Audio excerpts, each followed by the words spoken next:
지금까지 저는 그렇게 해와서 고추 같은 경우는 망구루를 항상 식재를 했습니다. 4년마다 그 망구루 중에 한 그루도 죽지 않았다는 거에 대해서는 저는 제가 자신은 안녕하세요, 더담입니다.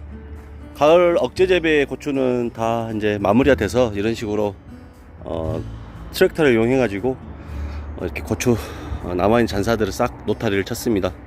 네, 지금 이곳 같은 경우는 이제 쌈야채 모종 정식을 해야 돼서 땅을 이제 만들어주고 있는 상황이고요. 모종은 저쪽에서 이제 길러지고 있습니다, 현재. 그리고 나머지 하우스는 고추를 이렇게 다 갈아엎지 않고요.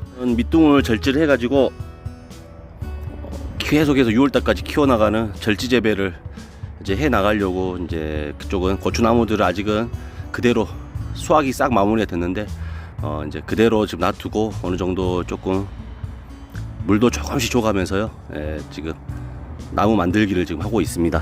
이쪽에 이제 고추를 싹 갈아엎고 나서 이제 지금 노타리를 한번 쳐준 상태인데요.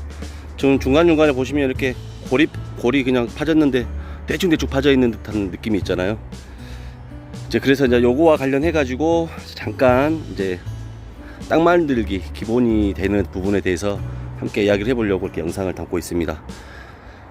저 같은 경우는 항상 미생물을 기본 베이스로 해서 농사를 지어가고 있기 때문에 저는 이제 동물 분변으로 만들어진 퇴비를 거의 넣지 않고 잔사를 그대로 넣어준다든지, 아니면 조금 텀이 좀 길어질 경우에는 2달 이상이 길어질 경우에는 초생재배, 수단글라스와 같은 그런 초생재배를 해가지고 자체 유기질을 확보해주고요. 또 그게 여력이 안 되거나 텀이 이게 너무나 좀 촉박하거나 그랬을 때는 외부로부터 볏짚이라든지 왕겨 또는 어떤 톱밥들 있죠, 이제 그런 부분들을 이곳에 집어넣고, 또 이제 굉장히 급할 때는 제가 이제 사용하는 유박비료가 있는데요. 그거 같은 경우는 이제 개분과 어떤 커피박 그리고 어떤 버섯 배지 같은 이런 부분들이 잘 적절하게 섞인 상태에서 이제 나머지 이제 저희들이 흔히 쓰는 아주까리가 활용된 유박을 사용하지 않고, 또 그렇기 때문에 그 안전하게, 아주까리에 대해서는 제가 별도로 말씀을 안 드려도 어떤 성분인지는 대충 아실 분들이 많으실 것 같으니까 설명을 안 드리고요.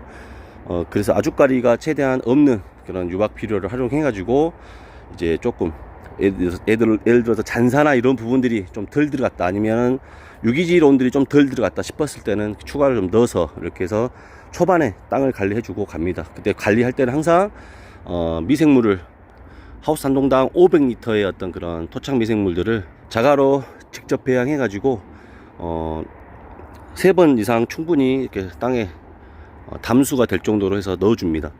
제가 담수라고 말씀드렸던 부분은 물이 충분히 잠길 정도로 준다는 말씀이죠. 담수의 시간은 하우스마다 땅마다 다 달라요. 저도 하우스가 여러 동 있는데 12시간 이상 또는 6시간만 해도 충분히 물이 이렇게 고이는 밭이 있습니다. 그거는 각 토질마다 물 빠짐 상태가 다르기 때문에 그러고요. 그래서 물이 충분히 담수가 될 정도는 한 번만 주시면 되고요. 그 다음부터는 물이 주실 때 충분히 적시도록만 주시면은 이제 처음에 줬던 물하고 같이 연계가 돼 가지고 지속적으로 어떤 물의 흐름이 미생물들이 토양 내에서 이렇게 활동해 나가는데 별로 이렇게 지장 없이 해 나갈 수 있는 어떤 그런 여건들이 되더라고요. 가을 억지 재배 때는 한 세 번 정도 이상을 충분히 물이 자박자박 잠길 수 있을 정도로 해서 담수를 해 가지고 이제 한 2달 정도 아니면 최소 한 달 정도는 여유를 가지고 이렇게 작업을 해 주셔야 돼요. 그래서 담수가 끝날 시점이 대략 20일 정도는 최소화 되게끔 그렇게 이 작업을 해 주셔야 되고, 또 보통 고추라든지 또 가지라든지 이런 부분들, 그러니까 억제 재배 때 들어갈 때는 이러한 작업을 해 주고요. 반대로 이제 이렇게 봄 재배가 들어가게 되죠. 그럴 때는 또 기온 차로 인해 가지고 땅 자체 습이 위로 굉장히 많이 올라오는 어떤 그런 상태가 됩니다. 그렇기 때문에 이때 물을 너무 담수를 많이 해버리면 이 정식을 하기 전까지 물이 마르지가 않아 가지고, 물기가 마르지가 않아 가지고 오히려 그걸로 인해 가지고 어떤 바이러스라든지 충의 유입을 조금 초래하는 어떤 그러한 상태가 돼요. 그래서 봄에는 이 흙이 너무 젖어 있으면은 병충해에 굉장히 약해집니다. 그래서 이 시설하우스, 비닐하우스 농사를 지으실 때는 그 점을 꼭 참고하셔야 되고요. 봄 재배 때는 최대한 물을 조금씩만 적셔주고 이 땅이 최대한 마를 수 있는 상태로 이렇게 뒤집어주는 상태로만 해주셔서 하면 되는데, 이제 저 같은 경우는 지금 보면은 한번 스프링클러로 2시간 정도 물을 한번 댔어요. 초벌을 댔죠. 이제 고추대가 있는 상태에서 싹 노타리를 쳐주고 나면은 이제 그 두둑과 골 이런 식으로 형성이 되어 있을 거 아닙니까? 자, 그때 노타리를 치면 이 잔사들이 고랑으로 다 모이게 됩니다. 고랑으로 모여서 흙이 덮어져도 이렇게 두둑으로 형성되어 있던 땅 부분과 고랑으로 형성되어 있던 땅이 이렇게 잔사들이 조금 불균형 쪽으로 이렇게 들어가 있죠. 그래서 지금 보시면은 이런 식으로,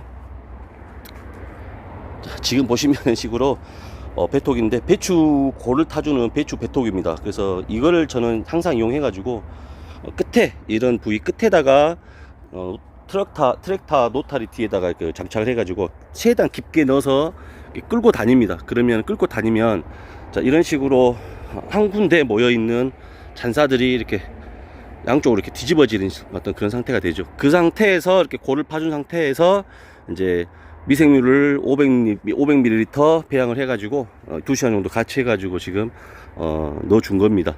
넣어주고 넣었기 때문에 벌써부터 나무 가지들이 노랗게 변해가면서 집단같이 지푸라기처럼 이렇게 노랗게 지금 변해가지고 벌써부터 이제 미생물들이 이런 유기질들을 분해를 하고 있기 시작을 했습니다. 이제 그렇기 때문에 지금 어느 정도까지 땅을 좀 말려야 된다고 했잖아요. 그래서 지금 지켜봐야 되는데, 지금 보면 이렇게 충분히 이게 스며들었어요. 그래서 지금 한번 이제 이 상태에서 하루 정도 더 지금 건조를 좀 시켜준 다음에요.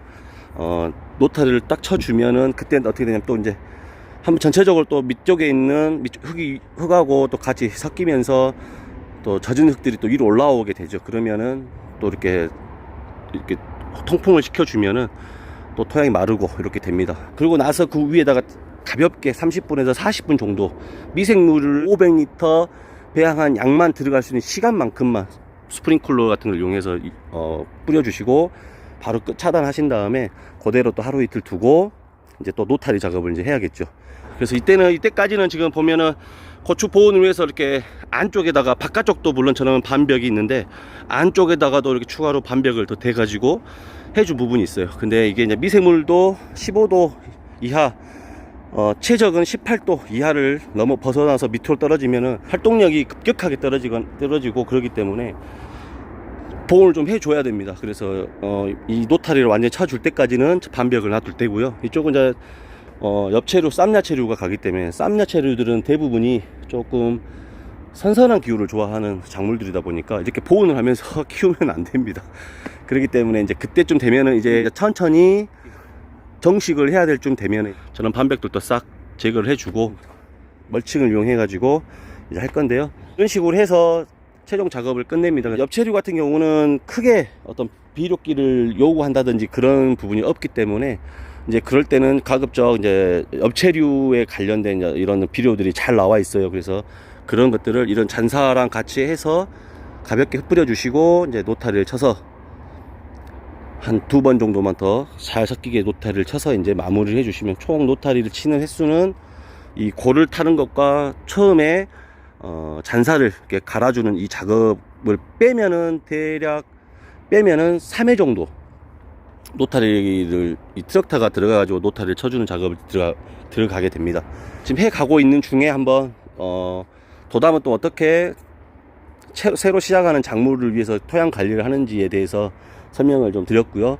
이제 아직은 여름 가을 억제 때는 아니지만 그래도 그때는 또 어떻게 하는지에 대해서 비교해서 같이 한번 말씀을 드려봤습니다. 추가적인 부분은 지금까지 저는 그렇게 해 와서 지금 재배를 하고 있는데, 고추 같은 경우는 하우스 다소동에 망구루를 항상 식재를 했습니다. 근데 여기서 포인트는 이거죠. 해년마다 그 망구루 중에 한 그루도 죽지 않았다는 거에 대해서는 저는 제가 자신을 하고 있습니다. 그래서 제가 지금 초반에 땅을 만드는 이 과정이 저는 맞다라고 생각하는 거고, 땅을 만들어내는 과정은 5년 이상 제가 이렇게 직접 경험하면서 본 효과를 말씀을 드린 거기 때문에 자신 있게 말씀을 드릴 수 있습니다. 역시 이 부분과 관련해서는 이제 억제 때 또 되면 여름 가을 억제 재배 때가 되면 또 그때는 또 지금 봄은 좀 더 간단하게 가지만 그때 좀 더 하드하게 아니면 헤비하게 좀 갑니다. 그래서 그 부분은 그때는 또 별도로 또 영상을 다뤄가지고 또 내용을 공유할 수 있도록 해보겠습니다. 여기서 오늘 영상 마무리하고요. 영상 끝까지 봐주셔서 감사합니다. 오늘 또 즐겁고 행복한 하루들 되십시오. 감사합니다.